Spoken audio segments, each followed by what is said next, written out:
आज काहे नन्हे मुन्ने बच्चों की शिक्षा के लिए बनाए गए इन सरकारी स्कूलों के चारों तरफ फैली गंदगी और दूषित जलभराव को देखकर यही कहा जा सकता है कि स्वच्छ भारत मिशन और शिक्षा के नाम पर हमारी सरकार द्वारा खर्च किए गए करोड़ों रुपए के बड़े बड़े दावे सिर्फ एक मजाक और दिखावा हैं। जय हिंद, मैं पुष्पराज सिंह। साथियों, हमारी सरकार शासकीय प्राथमिक पाठशाला में पढ़ने वाले बच्चों को यूनिफॉर्म, किताब कॉपी और मध्याह्न भोजन जैसी चीज़ें मुफ्त में देती है।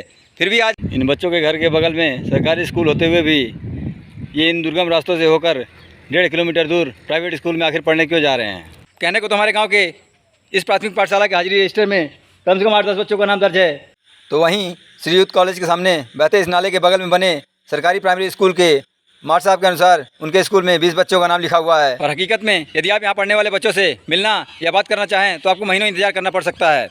और आए भी तो क्या लेने, शिक्षा या बीमारी। शिक्षा की अपेक्षा इन बच्चों के लिए बीमारी से बचाव ज़्यादा जरूरी होता है। नाला के बगल में बने दूसरे सरकारी प्राइमरी स्कूल की बिल्डिंग जर्जर हो चुकी है, इसलिए यहाँ पढ़ने वाले बच्चों के बैठने की व्यवस्था बगल के आंगनवाड़ी केंद्र में की गई है।